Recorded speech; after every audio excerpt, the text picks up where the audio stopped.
Welcome back, everybody. For today's deep dive, we're going to Yeah. be looking at a pretty fascinating historical episode. Oh yeah, this one's a good one. Yeah, so this is the witch hunts that happened in the Basque country Yeah. in the early 17th century. Yeah. Yeah. So, um, Classic. yeah, right, a classic topic. But we're going to try to look at it from a slightly different perspective. Yeah, I love it when we can find these topics that are they're familiar, Mm. but then there's always new research and new things to kind of dig into. Exactly. Yeah. Yeah, so we have a couple of really great sources that we're going to be looking at today. Okay. The first is a book called The Basque Witch Hunt by a historian named Dr. Jan Mukkelson. Okay. And then we also have a podcast interview with Dr. Mukkelson where he kind of talks about this book and his research in a little bit more detail. Cool. Yeah, so let's jump right in. All right. So, when we think about the Basque Country, this is a region that's kind of like right on the border of France and Spain. Right. Yeah. And in the early 17th century, it was this really interesting kind of cultural crossroads. Hmm.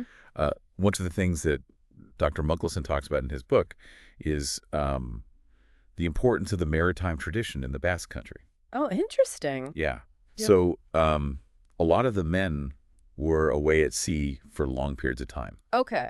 And that really kind of left the women to manage the households and the communities and kind of like hold everything together. Right. I mean, that's a dynamic you see in lots of different maritime cultures throughout history, Absolutely. where the men are away and the women kind of become, they take on a lot of responsibility. Right. And it's like that absence creates this kind of like mystique around the women, Yeah, for sure. like a power vacuum almost. Exactly. And you can see how that might kind of feed into, existing anxieties or stereotypes about women. Oh, absolutely. Right. Like if there are already kind of these underlying suspicions or fears about women having power, Yeah. then a situation like that where they're actually in charge, That could easily exacerbate it. totally, yeah. And on top of that, you have this whole political dynamic going on because the Basque Country was kind of caught between France and Spain. Both of these kingdoms saw the region as being strategically important. Of course. And so there's this constant kind of tension and maneuvering for power. Gotcha. So you have like this really interesting kind of mix of cultural and political factors that are kind of like simmering in the background. Yeah, it's like setting the stage. Exactly. Yeah. But then the question is like, what was the actual trigger for the witch hunt? Right. Like what lit the fuse? Yeah, and it turns out that economics played a really big role. Okay. How so? Well, the Basque Country at this time was facing some serious financial difficulties. Okay. And they actually petitioned the King of France for help. Interesting. Yeah, and the solution that they came up with was to ask for a royal witchcraft commission.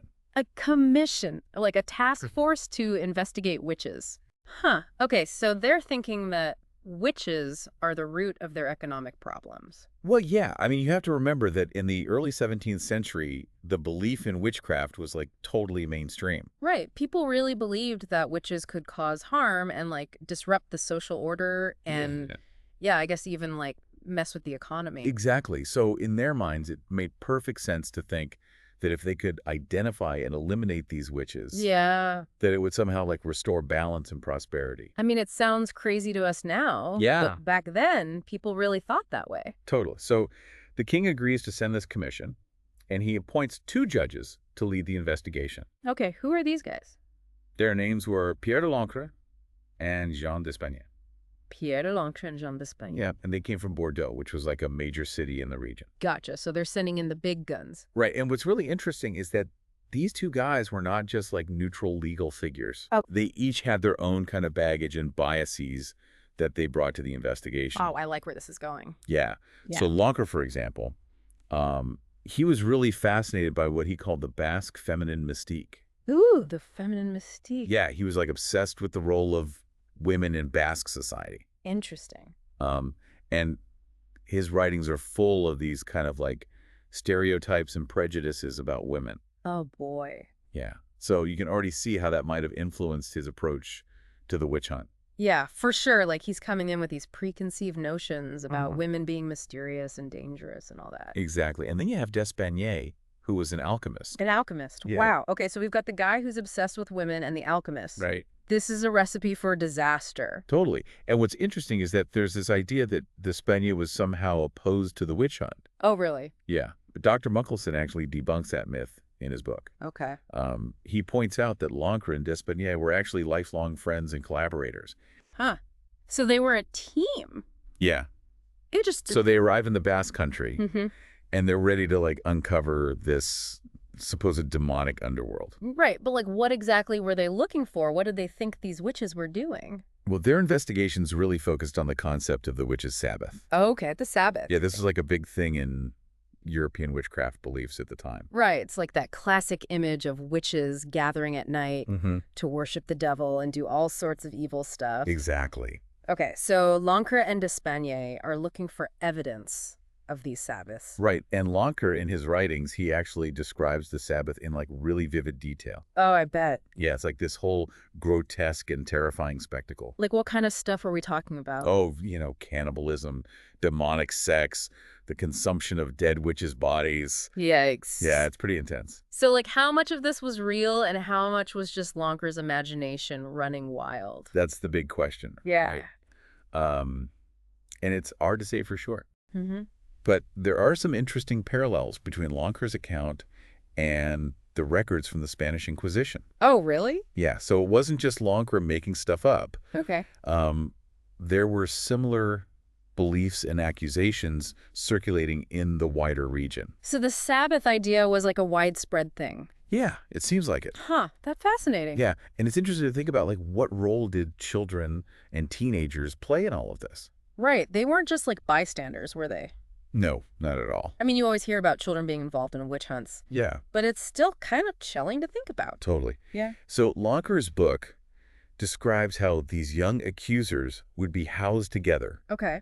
and they would share stories and basically, like, fuel each other's beliefs. Oh, wow. So like a kind of group hysteria thing? Exactly. Yeah, that makes sense. And it's just crazy to think about these kids accusing adults, sometimes even their own parents. It's like the ultimate betrayal. Yeah, it's really disturbing. Yeah. And it makes you wonder about, like, the power of social dynamics, Right. especially among young people. Absolutely. Wow. Like how easily they can get caught up in these kind of like mass delusions. Exactly. Wow, this is heavy stuff, It is. but super interesting. Yeah. Okay, so we've got the stage set. Yeah. We've got our main players. Yep. And we've got these accusations flying around. Right. What happens next? Yeah, like Wow. how does this all play out? Well, that's what we're going to talk about in the next part of our deep dive. Okay, I can't wait. Yeah, it's going to get even more intense. Oh, boy. So make sure you tune in for part 2. All right, I'm hooked. Great. I'll be here. So these accusations, they weren't just like empty words, right? No, they had real consequences. Yeah, like what happened to the people who were accused? Well, hundreds of people were imprisoned, tortured, and even executed. Wow. Yeah, it's a pretty dark chapter.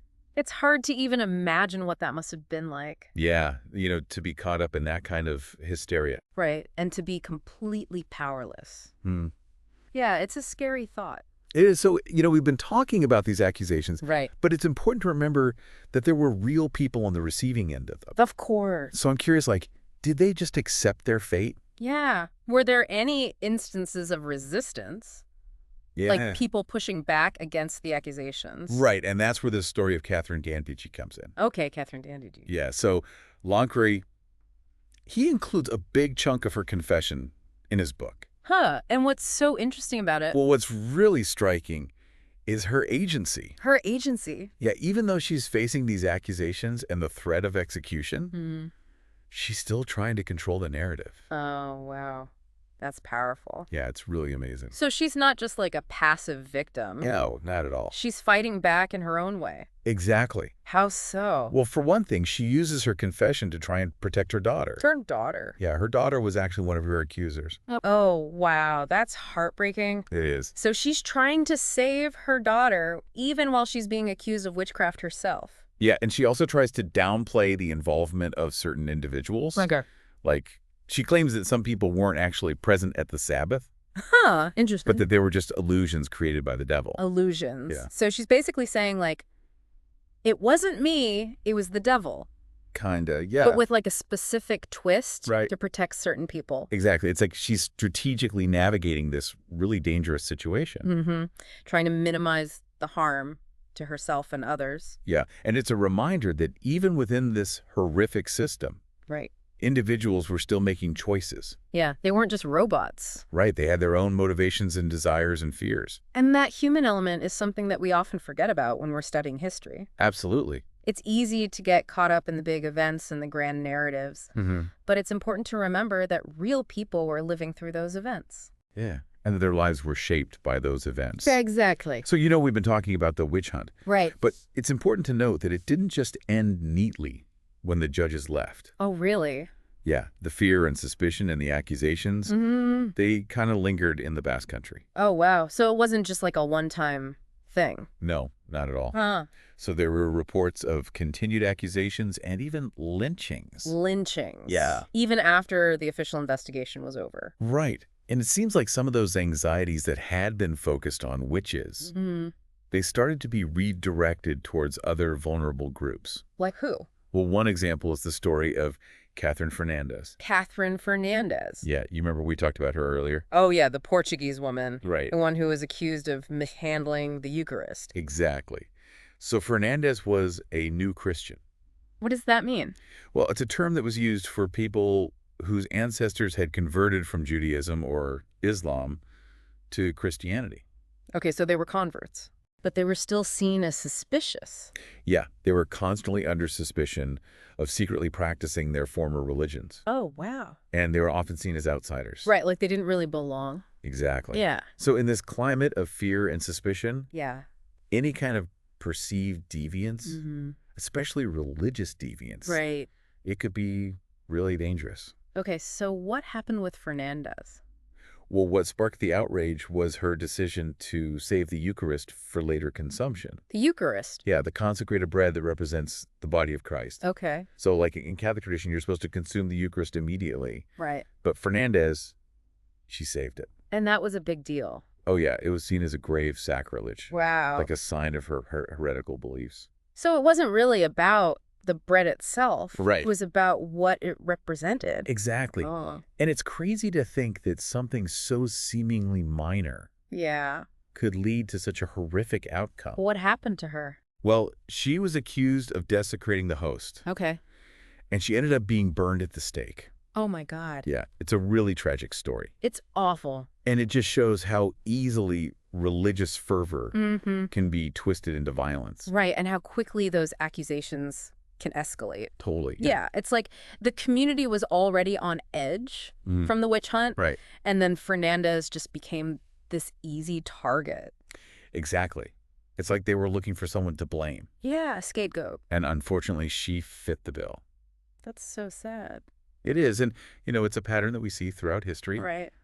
When societies face uncertainty or hardship, they often look for someone to blame. And it's usually the most vulnerable people who suffer. Exactly. And in Fernandez's case, it's even more tragic because she was fleeing religious persecution in Spain. Oh, wow. So she was trying to escape.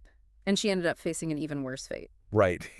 That's just terrible. It is. So, we've been talking about these witch hunts, and it seems like the Basque country had a history of witch accusations even before Lancret d'Espagnet arrived. Yeah, there were a number of earlier witch hunts in the region. Huh. So this wasn't just like a sudden outbreak of hysteria. No, it seems like these anxieties were kind of simmering beneath the surface. Yeah, and then something happened to bring them to a boil. Exactly. And that's fascinating. Yeah, it's like history is never simple. Right. There's never just one cause for these kinds of events. Yeah, it's always a combination of factors. Exactly. So you have the cultural beliefs, the economic pressures, Right. the political tensions, Yeah. and then just like the human capacity for fear and violence. It's a recipe for disaster. Yeah, But it's also what makes history so interesting to study. absolutely. Like trying to untangle all of those threads. Right, and to understand how they all came together. To create these specific events. Exactly. Okay, so we've talked about the background of the witch hunt. We talked about some of the key players. And we've talked about the devastating consequences. Right. But I'm still curious, like, what did these witch hunts actually look like? Yeah, like how did they unfold? Right. What were the accusations? What were the trials like? Yeah, what evidence did they use? Those are all great questions, and that's what we're going to dive into in the next part of our deep dive. Okay, I'm ready. All right, so stay tuned for part 3. I'll be here. Okay, so let's talk about, like, the nitty-gritty of these witch hunts. Yeah, like how did they actually play out? Right. What were the accusations, or what were the trials like? Well, Lancret's book gives us some pretty vivid descriptions. Oh, I bet. Yeah, so, one of the main things that he focuses on is the concept of the Sabbath.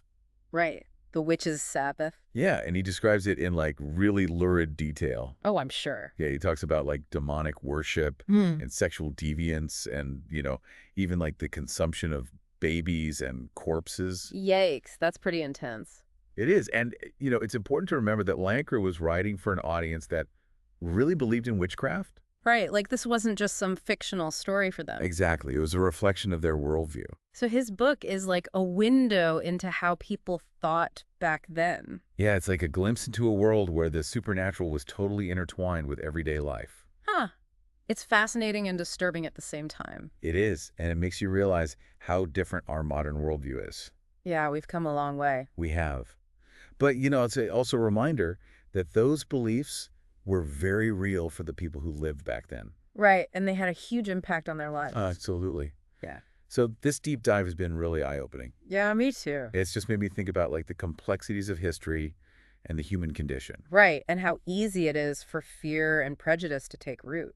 Yeah, and how those things can lead to really horrific consequences. Absolutely. So, if there's one takeaway from all of this, Yeah, what would you say it is? I think it's that we have a responsibility to learn from history I agree. and to work towards a better future. Yeah, we can't let those lessons be forgotten. Exactly. So what can we do? Like, how can we make sure that something like this never happens again? Well, I think education is key. Right, like learning about these events and understanding what caused them. Yeah, and also, like, recognizing those patterns that we see throughout history. Yeah, like the scapegoating and the demonization of certain groups. Yeah, it's not just about formal education. Right. It's also about being open to different perspectives. Mm-hmm. And challenging our own assumptions. Yeah, and speaking out against injustice whenever we see it. Absolutely. Like we all have a role to play in creating a more just and compassionate world. I love that. Me too. So I think that's a great place to wrap up our deep dive. Yeah, thanks for having me. It was my pleasure, and thanks to all of you for listening. Yeah, keep learning and keep questioning. And we'll see you next time on The Deep Dive.